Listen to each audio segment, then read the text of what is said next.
La verdad muy contento de poder evitar a una de las científicas, digamos, licenciada en biotecnología, egresada de la Universidad Nacional de Rosario, tiene un doctorado en ciencias químicas, también un posgrado en el área de microbiología y biología molecular. Actualmente es investigadora de la categoría independiente del CONICET y trabaja en el Instituto de Biología Molecular y Celular de Rosario, que depende obviamente también del CONICET y de la UNR. Estamos con Natalia Gotti. ¿Cómo te va, Natalia? Buen día, ¿cómo estás? Buen día, ¿qué tal? Buen día para todos.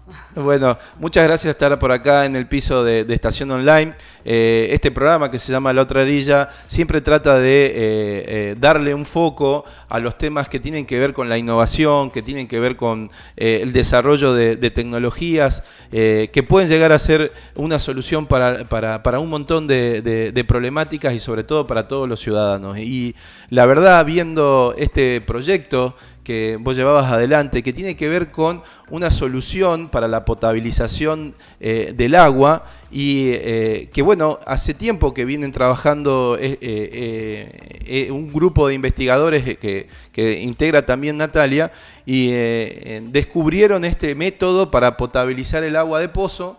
Y bueno, queríamos ponerlo en agenda y que la gente conozca y obviamente los decisores a nivel local también se hagan un poco más de la información de cómo de una manera un poco más económica, más ecológica, se puede potabilizar agua y llevarle este suministro vital a un montón de vecinos.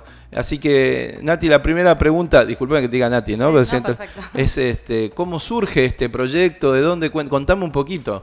¿Cómo es la idea? ¿De dónde viene toda esta investigación?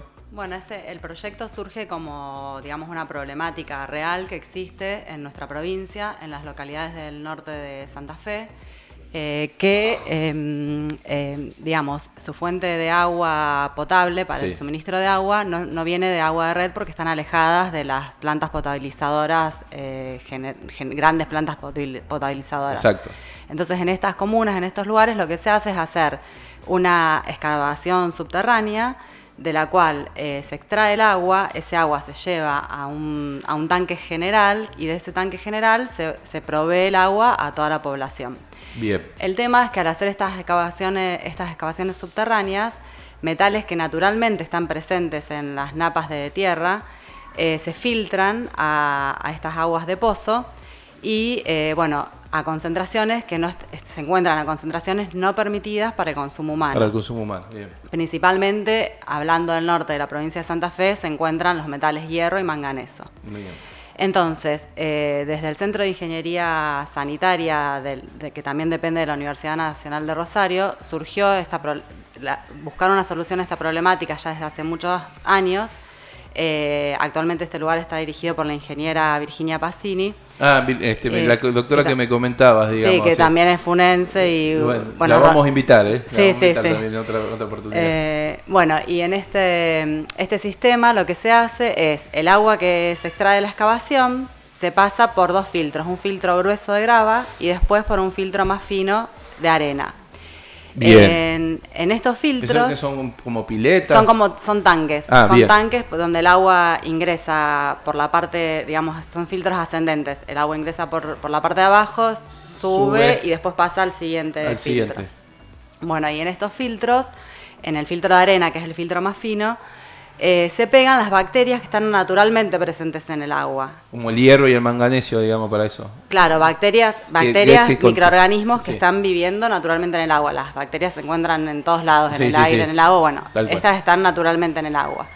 Al pegarse en estos filtros, lo que hacen estas bacterias es oxidar el hierro, el manganeso. Ahí está. Ese es el proceso. Claro, al oxidarlo, los metales que estaban solubles en el agua pasan a un estado en el que ya están insolubles y quedan precipitados y retenidos en esta matriz de bacterias más el filtro de arena. El tema es que este proceso se puso a punto y se instaló en distintas localidades y el problema era que el sistema automáticamente empezaba a remover hierro porque el hierro se oxida fácilmente. Sí. En cambio, no manganeso. Ajá. Y ahí fue la conexión con nuestro grupo de investigación, que hace muchos años que venimos trabajando en microbiología y en bacterias, para preguntarnos cuál podría ser la solución de ver de que biológicamente se pueda acelerar esta oxidación del manganeso. Bien.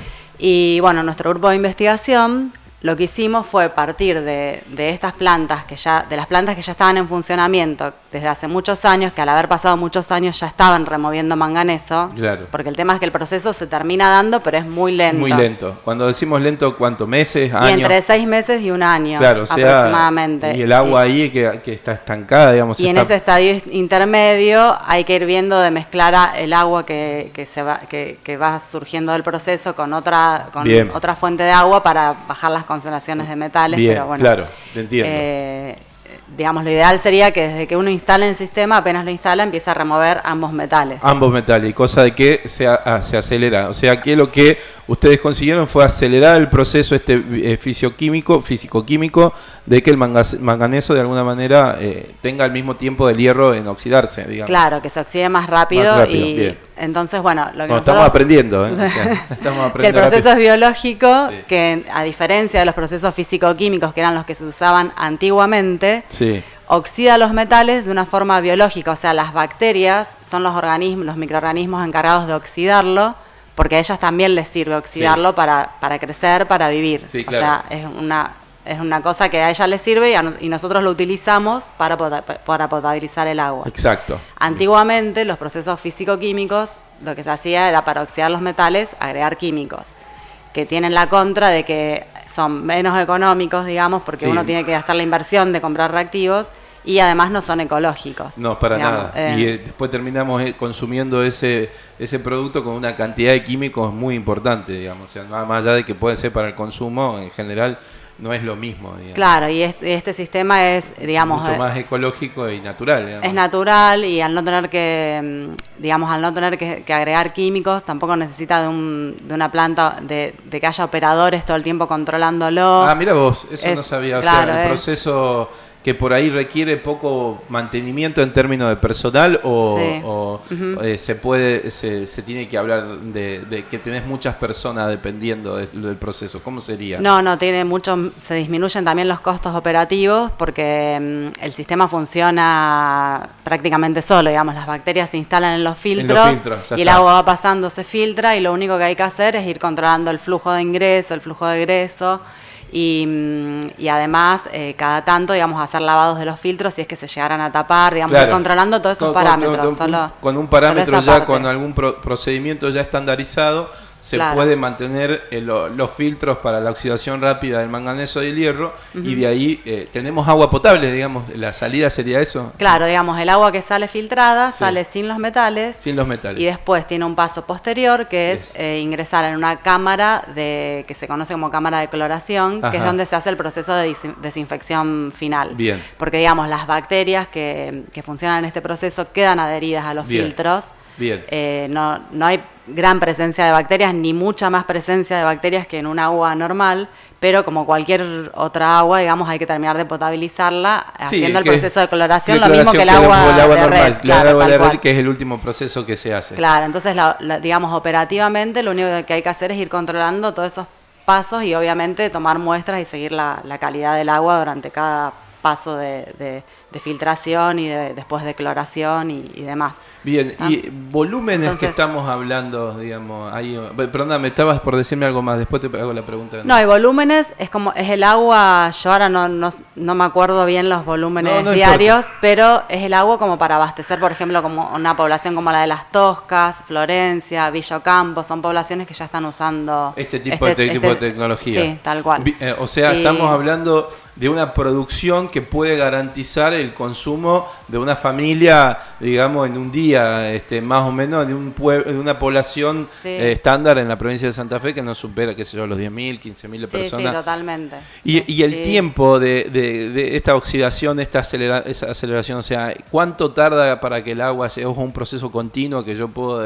No, es un proceso continuo, porque digamos, una vez que ya ese es el problema que tenían, digamos, que tenía el proceso, que una vez que se generó la matriz de bacterias y esa matriz de bacterias empezó a oxidar, El proceso es continuo porque los mismos óxidos y las mismas bacterias automáticamente van oxidando y reteniendo el metal. Claro. El problema es que se forme esa matriz, digamos, que se termina formando, naturalmente se termina formando en tiempos muy largos. Pero biotecnológicamente podemos acelerar ese proceso. ¿Y cómo hicimos nosotros en nuestro grupo para poder acelerar ese proceso? Fuimos a las fuentes estas de agua, que sabemos que ahí están las bacterias que pueden vivir en presencia de estos metales y que tienen la capacidad de oxidarlos.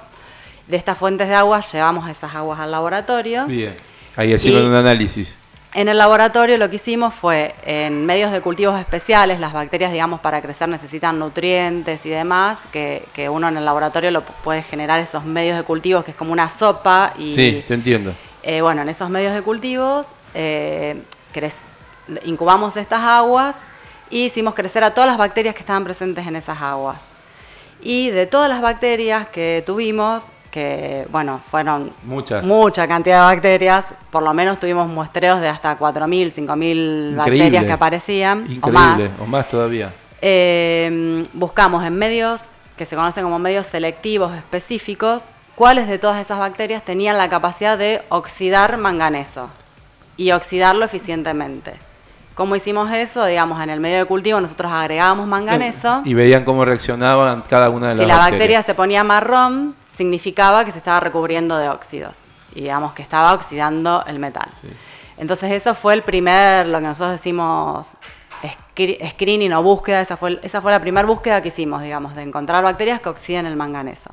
Después de todo ese pool que teníamos, que fueron aproximadamente unas 1.000 bacterias. Que analizaron la posibilidad de oxidación del manganeso con 1.000 bacterias. ¿Eso cuánto le llevó tiempo? Mucho trabajo, sí. Mucho en trabajo. Este proyecto ya hace 5 años que estamos trabajando. Sí. Y de ese pool que seleccionaron, de esas 4.000 le quedaron 1.000. Y ahí ese pool y de esas 1.000 empezamos a buscar cuáles se pegaban mejor a la arena, porque también es importante que tengan la capacidad esa de adherirse a la arena. El segundo paso era que cuando pase el agua filtrado con esa bacteria oxidada se pega a la arena, cosa que el agua pase sin eso. Y además, secuenciamos de eso, nos quedamos con unas 200 bacterias y de esas secuenciamos los genomas para estar seguros de que son bacterias ambientales no patógenas, o sea, que no puedan generar enfermedades. Sí. Nos quedamos con un pool de 10 bacterias, no porque todas fueran patógenas, pero nos quedamos con un pool de 10 que nos parecieron que eran las mejores. Bien. Para oxidar el metal, para pegar. No nos parecieron, digamos, fueron las que determinamos que eran las mejores para oxidar el metal. Para utilizar los términos científicos para que no digan, no, se nos ocurrió estas 4 o 5. Sí, estoy tratando de hablar en términos intermedios. Radiales y en términos intermedios. La dificultad que tienen los científicos para explicar algo a la gente común, que muchas veces lleva tiempo, pero acá tenemos el tiempo, Nati, así que... el tema es tratar de que se entienda, de que me entiendan y no estar diciendo cosas que por ahí no... No, pero está claro, digamos, lo que proceso de ese pool que vos seleccionaste, quedaron 200, y de esas 200 identificaron los genomas para ver cuáles no producían enfermedades. ¿Cuántas te quedaron? ¿Cuántas bacterias quedaron así más o menos? No, la verdad que patógenas había muy pocas. Había un pool de 20 patógenas. ¿Y el resto? Y del resto seleccionamos y nos quedamos con las que eran más eficientes para pegarse a la arena, para oxidar el metal y demás. Claro. Y bueno, de ahí surgieron ya los estudios a nivel de la planta banco de laboratorio, que fue armar un sistema de filtrado en el laboratorio. Para ver si el sistema funcionaba. Claro, en el cual teníamos un filtro control al que no le pegábamos nuestras bacterias. Y después el otro filtro al que le pegábamos las bacterias, y después hacíamos pasar agua subterránea natural que transportábamos desde... De algunos pozos que ponían por ahí. Sí, particularmente desde la localidad de San Lorenzo, que tienen pozos que ahora la localidad tiene agua ya de red, pero antiguamente tenían aguas de pozos, que digamos el agua venía de pozos y esos pozos que quedaron tienen manganeso. Entonces traíamos el agua de San Lorenzo y ese agua la hacíamos pasar por los 2 filtros y lo que veíamos es que la columna en la que habíamos inoculado nuestras bacterias, ya desde que uno empezaba a pasar el agua, el manganeso se empezaba a oxidar, la columna ya se ponía marrón de todos los óxidos de manganeso. En vez la columna control nos tardó como 4 meses recién en empezar a oxidar en esa condición y una columna chica.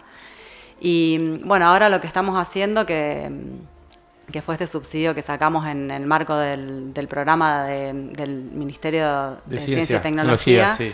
Es digamos, esto que nosotros, todas estas pruebas que nosotros hicimos a escala de laboratorio, tratar de escalarla. Llevarla a otra escala, sí, me imagino. Que, digamos, la problemática que tenemos es cómo crecer los inóculos bacterianos, digamos, de los objetivos que tenemos que planteados y que resolver, es cómo crecer el inóculo bacteriano de una forma económica, porque nosotros hasta ahora usábamos medios de cultivo comerciales.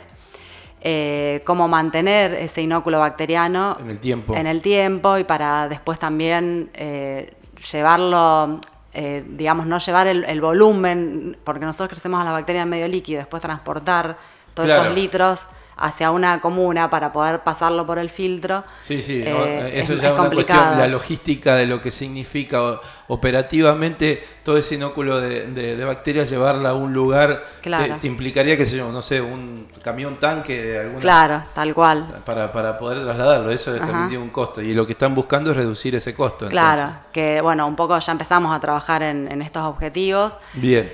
Lo que estamos probando es crecer a las bacterias en residuos, mira vos. en residuos industriales no tóxicos, digamos, en residuos orgánicos, que bueno, estamos trabajando con residuos de la industria del biodiesel. Claro, que tiene la posibilidad de... Eso también acelera la producción de bacterias, digamos. Claro, tiene la materia orgánica necesaria que necesitan las bacterias para crecer, y por otro lado estamos contribuyendo a residuos que por ahí no tienen disposición final. Claro, y no generan nada que dé valor agregado, entonces quedan como... O sea, ya me sumaste una cadena más a toda esta idea, digamos, que todos los residuos por ahí que de la biotecnología, o mejor dicho, de lo que es el manejo de esto, puede terminar siendo productivo para la bacteria que después termine potabilizando el agua. Claro. Eso es muy interesante. Así que sí, ya encontramos varios residuos que nos sirven para crecer la bacteria. Y lo que estamos poniendo a punto ahora es disecarla, digamos. Claro, llevarla a un nivel que no tenga transporte líquido, bajarle el peso, bajar volumen, y qué sé yo, no digo en una bolsa, pero en algún lugar la podés trasladar de manera física más. Sí, estamos probando un proceso que se conoce como liofilización. En el cual primero, digamos, el líquido se congela y después, cambiando la presión, se transforma automáticamente en un polvo, digamos, que es lo que uno puede después transportar más fácilmente. Entonces eso después lo tirás con las arenas de manera a donde están las piletas. En el filtro, claro, y automáticamente cuando se hidrata, la bacteria revive. Y queda pegada al filtro y empezaría este proceso. Y esas son las cosas que estamos poniendo a punto. Está muy bueno. Esas bacterias, digamos, como para decirlo, hay que ir renovándolas en el tiempo, pierden eficacia. No, porque ellas solas se van, al encontrarse en un lugar en el que tienen los nutrientes que necesitan para crecer, que en este caso ellas usan manganeso para poder obtener energía. Digamos, en su fisiología, la oxidación del manganeso les provee energía para crecer. Entonces, encuentran un nicho en el cual se sienten cómodas y están ahí pegadas, establecidas, y todo el tiempo están proliferando y creciendo. Y cuando, las conclusiones de la primera parte del estudio, cuando vieron y tomaron la muestra del agua de que había bajado los niveles, la felicidad que debe haber significado ese momento. Porque yo sé que son etapas, obviamente todo esto es incremental, ir avanzando de a poco, pero comparar cuando vos decías cómo se había oxidado en el agua en un lado y el otro tardaba 4 meses, en algún momento tenés una comparación como para decirle científicamente, miren, esto es lo que nosotros conseguimos, esto es lo que es si no aplicamos nuestro proceso. En ese momento debe ser de mucha satisfacción, ¿o no? Sí, esa es la vida del científico. Esa es la vida. Eureka. Por lo general no es así, son pocos los momentos así de mucha felicidad. No, claro, pero sin duda, digamos, porque aparte, por lo que veía en la foto y todo lo demás, son todas mujeres. Sí. ¿O hay algún varón? El grupo es todo de mujeres. El grupo es todo de mujeres. Sí. No es que estemos excluyendo. No es que estemos excluyendo. Ahí está, mirá, están todas las chicas. Ahí te podés ver, digamos, con el grupo de todas las chicas. Bueno, no sé si siguen siendo todas, pero está claro que las mujeres tienen otra forma de trabajar. No lo voy a hablar contra los hombres, porque debe haber grandes científicos y muy buenos. Sí, pero de la forma de encarar equipo, de la forma de trabajar, de la forma en en motivarse, de la forma de sensibilidades que tienen son diferentes y por eso están. Y bueno, esto cuando ustedes lo lograron, digamos, lo empiezan a tratar de incorporar o que, no sé, comunas, municipios, la gente lo empiece a valorar. Y recibieron alguna respuesta de la gente del norte, o sea, Las Toscas, me decías, ya tiene algo parecido o funciona con ese sistema. O sea, ahí pudieron hablar con la gente de la comuna, la cooperativa de agua, no sé qué tiene Las Toscas. Sí, la verdad. de hecho ellos fueron los que nos, no solo Las Toscas, también Florencia, Villacampo, están en contacto con el Centro de Ingeniería Sanitaria, que ahí es donde estaban Virginia y también estaban y bueno, Pacina, Virginia Pacini. Sí. María Engarinera y Graciela Sanguinetti, que son las tres que, digamos, formadoras de este proyecto. Bien. Ellas están en contacto permanente y, bueno, y gracias a que también la necesidad de estas comunas y el aval que nos dieron fue que desde el Ministerio vieron que es un proyecto importante y nos dieron los fondos para seguir con las investigaciones. Sí, el tema es que, digamos, a nivel de nosotros tenemos una empresa de agua, tenemos una ley provincial que regula esto, que perfectamente ellos tienen que invertir también en ciencia y tecnología y podrían, digamos, la empresa provincial de la energía, de agua, digo, de ASA, mirar un poco también la idea investigativa porque, por ejemplo, la ciudad de Funes tiene todo el oeste sin agua. Digamos, y nosotros tenemos algunos acuíferos como el Puelche, que tenemos a 40, a 45 metros, que perfectamente puede llegar a ser una salida. Había planteado en Funes Town un lugar donde funcionar esto, y el problema era la ósmosis. O sea, estamos comparando formas de potabilización del agua, esta que tiene un mecanismo biológico, que parece que es mucho más barata, que es más ecológica, que es una solución accesible a una maquinaria industrial con celdas que le llaman, digamos, de la parte que es muy cara y que desperdicia un montón de agua. Entonces, también podría servir para Funes, digamos. Por eso también le invitamos, ¿no? Porque ella hace 14 años que vive acá con su familia en Funes y mirá, digamos, todo el oeste puede encontrar en una solución de una de las investigadoras funenses una salida al problema de agua. No sé si vos vas por Ruta 9, a la altura de la garita 12 de San José, vas a ver un montón de gente todos los días llevando un bidón, bajando. No estamos hablando de un sector de grande vulnerabilidad. Estamos hablando de sectores de clase media acomodada, que van con su auto, cargan el agua en el último caño de agua que hay hacia el oeste, donde llega la presión, porque el tanque no llega. Pero perfectamente se podría diseñar un sistema para brindar agua en la zona este sin necesidad de tantas inversiones como un gran acueducto que quieren hacer, un caño que viene del Paraná, que entra por Baigorria, que viene por atrás, que hace del 2007 que estamos con eso. Entonces, en el 2022, después de un montón de años, todavía tenemos el mismo problema. Y acá tenemos una solución a mano, me parece. Sí, ¿no? Sí, el tema de este sistema es que es, bueno, como vos decías, es una cuestión que se tiene que solucionar desde las comunas, porque por ahí a veces me preguntan, ¿y esto se puede instalar en una casa? Y no, porque es un sistema que necesita, digamos, el respaldo legal y respaldo... Y demás, porque es biológico, pero es controlado. Como yo te decía, después pasa por una etapa de clораción, donde uno sabe que el agua ya realmente es potable y demás. Pero si tiene volúmenes para poder hacerlo, digamos, si a una localidad como Florencia, como Las Toscas han podido, perfectamente se puede establecer en otros lados. Claro, digamos, ¿no? Una de nuestras ideas también, que también forma parte de este proyecto que estamos encarando ahora, es, digamos, como para poder hacer una prueba medianamente rápida de si el sistema funcionaría en una localidad o no.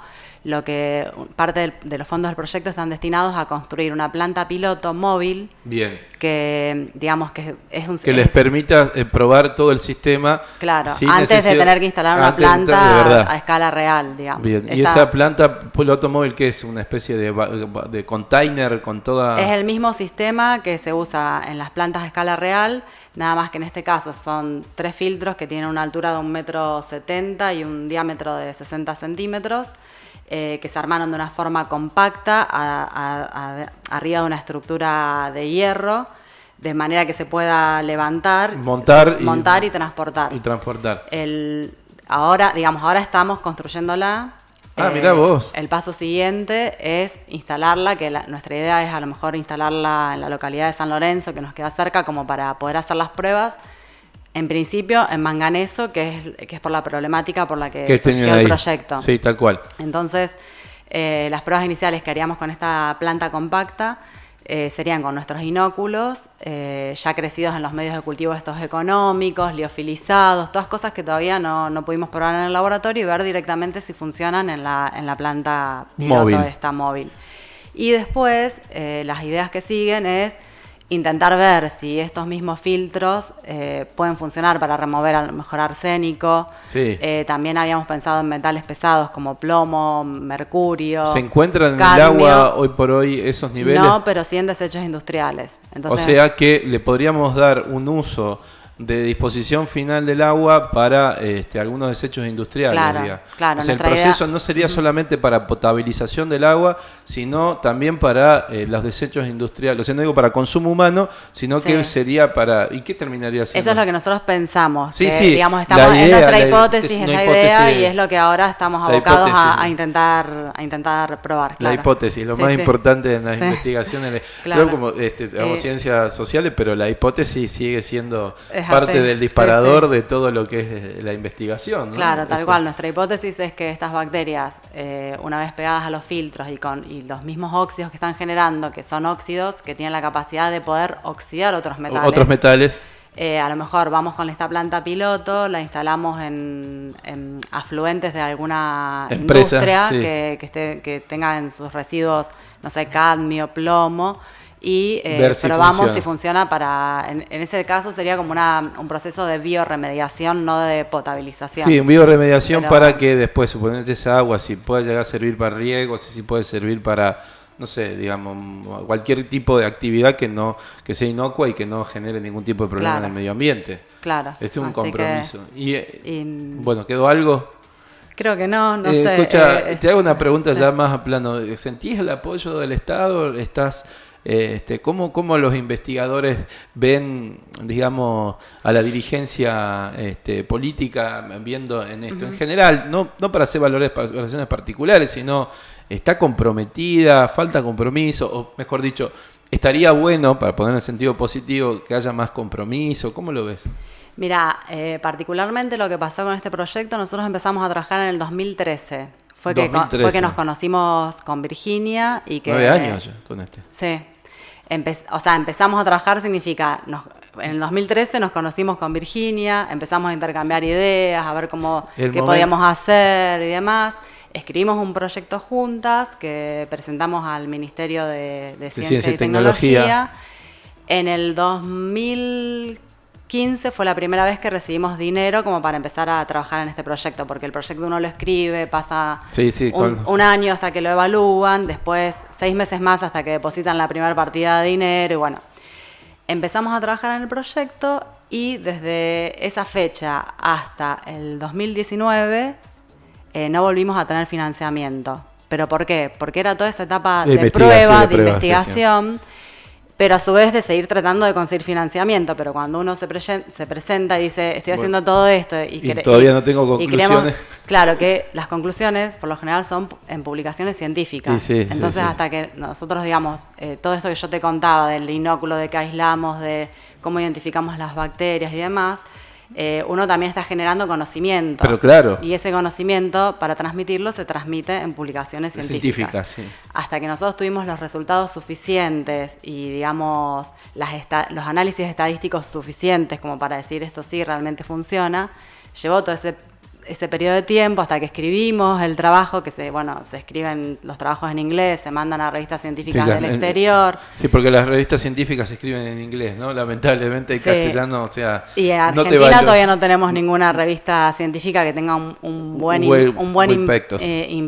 impact factor, se llama, como para decir... no conocía ese término. Que tiene que ver con la cantidad de lectores que tiene la revista y tiene que ver con la cantidad de las veces que esa publicación... Termina siendo resultado positivo. Es referencia para otras investigaciones. Claro. Y bueno, entonces cuando nosotros logramos tener publicaciones científicas, volvimos a presentarnos a subsidios, ahí dijeron, bueno, sí, estas chicas aprendieron, saben, el sistema evidentemente funciona, tienen también, además de que funciona, tienen las publicaciones científicas que avalan, y a partir de ahí fue más fácil empezar a conseguir financiación para el proyecto. Bueno, y ahora cuando ven los resultados, por ahí se acercan más gente tratando de decir, bueno, a ver cómo sigue con esto, ¿no? Claro, sí. Bueno. Y recibimos financiamiento del Ministerio de Ciencia, de Santa Fe también, que fueron los primeros que confiaron en nosotros, digamos. Eso quería también, yo estoy muy agradecida a la Agencia Santafesina de Ciencia y Tecnología, porque fueron los que siempre que presentamos el proyecto, a pesar de tener publicaciones o no, siempre nos avalaron y nos dieron fondos para continuar trabajando. Y bueno, después de la Agencia Nacional de Promoción Científica y Tecnológica. Bueno, eso es muy interesante. Vos sabés que sin querer llegar a comparar, me acuerdo que en la Segunda Guerra Mundial había una máquina que se llamaba Enigma, que tenían los nazis, que mandaban los códigos, y había un científico que se llamaba Alan Turing que inventó una máquina para descifrar ese código, pero era una maquinaria gigante, una pieza, hay una película de esa, donde se puede ver, y tuvo mucho tiempo tratando de demostrar que eso iba a funcionar. Y venían y se la desconectaban todo el tiempo, claro, porque nadie estaba, estaban pensando que no funcionaba. Decía, ¿pero qué hace? Decía la máquina. Y muchas veces el científico se encuentra en una situación en la cual hay una conclusión, no hay un resultado en ese momento porque faltan etapas, digamos. Claro, ¿no? Seguro. Y como vos decías, ahí tiene que haber una inyección de recursos para poder ampliar la investigación, para poder consolidar alguna línea, alguna hipótesis y seguir. Y en ese momento es donde más necesitamos gente, como vos decís, en la agencia, por ejemplo, que tuvieron buena respuesta, que del otro lado haya un tipo que conozca, que entienda y que haya participado alguna vez de un proceso de esto, como para decir, no, bueno, vamos para adelante, me hago cargo yo de la firma, saco, no sé, el pago de esto, el cheque, lo que sea, y bueno, puede funcionar y puede no funcionar, digamos, ¿no? Te cuento, había una vez un proyecto en Totora para decantar lo que eran los residuos de cloacales con unas bacterias que salían de las lentejas, pero nunca le pudieron dar ¿cómo se llama? La previsibilidad económica que siempre se le pide a estas cosas que por ahí no tienen esta cuestión. Y en las comunas y en los municipios terminan haciendo perforaciones, pozos, tipo de ósmosis inversa que termina siendo mucho más cara a la solución que vos estás planteando. Sí, así que desde acá, desde este lugar, te alentamos. Te damos toda la vibra posible para que esta línea investigativa, esta gente que está contigo, a Pacini también la vamos a convocar para que cuente un poco más, pero creo que tenemos una solución para la potabilización, algo tan esencial como el agua, que todavía, siglo XXI, año 2022, estamos con muchas localidades y con muchos barrios de esas localidades que no llegan, así que felicitaciones primero, Nati, a vos, a tu equipo, y bueno, lo que quieras decir como mensaje final para la radio. Esto también se transmite por streaming, así que vamos a hacer un corte, después te lo vamos a pasar, ¿no? Bueno, gracias a ustedes por el interés en estos temas de investigación, por la divulgación de estos temas, que siempre es bueno, como yo digo, siempre lo principal de nuestra tarea como investigadores es generar conocimiento, y si ese conocimiento no se divulga, no llega a la gente, no sirve. Entonces, agradezco mucho esta actividad que hacen ustedes de divulgación, que me hayan invitado. No es el única investigación, porque veía que estabas haciendo otras cosas, ¿no? Ahí estabas convocando a algunos pasantes para algunas líneas investigativas más, ¿puede ser? Sí, en el laboratorio tenemos varias líneas de investigación. Esta es la que actualmente estamos más abocados, porque sí, claramente. Por estos subsidios que recibimos ahora y aparte la importancia que tienen para la aplicación a la sociedad. Pero sí, siempre estamos en continuo innovación y así haciendo que cosas. En cualquier momento vamos a ver digamos, lo que es el móvil, digamos, cómo le tiene un nombre. Le pusieron... Sí, yo también espero verlo ya en cualquier momento. Se llama planta piloto compacta. Planta piloto compacta, digamos. Piloto con PPC. Porque costó tanto tratar de compactarla como para que se pueda transportar. Y para que la gente vea, porque vos le tenés que convencer a un presidente comunal, a una presidente de una cooperativa de agua, y charlas con cooperativas de agua, ¿tuvieron en algún momento? Sí, más que nada, Virginia, es la que está más involucrada en todo eso. Yo soy la que estoy más en el laboratorio con las bacterias, pero sí estamos en contacto con con las comunas. Con las comunas. Sí. Bueno, estuvimos entonces hablando con este método de potabilización del agua, estuvimos con la Funense, porque obviamente ella vino a vivir hace 14 años, pero ya tiene sus hijos funenses acá y toda su familia, como todos, sobre este método que mucho más ecológico, creo que más barato, que puede llegar a dar una solución al tema de la falta de agua potable para un montón de localidades y también en otra línea de investigación del mismo lado para algunos desechos industriales que puedan llegar a servir. La verdad, un placer, un orgullo que una vecina de la ciudad tenga en manos este proyecto y de la ciencia argentina que sigue, digamos, dando pasos importantes y dando muestras del valor que tiene en un contexto recontra difícil, como siempre nos toca a los argentinos, porque nunca la dejan barata ni fácil. Así que saludos y felicitaciones y a seguir con este proyecto, Nati. Bueno, muchísimas gracias y saludos a todos, que sigan bien. Listo. Gracias.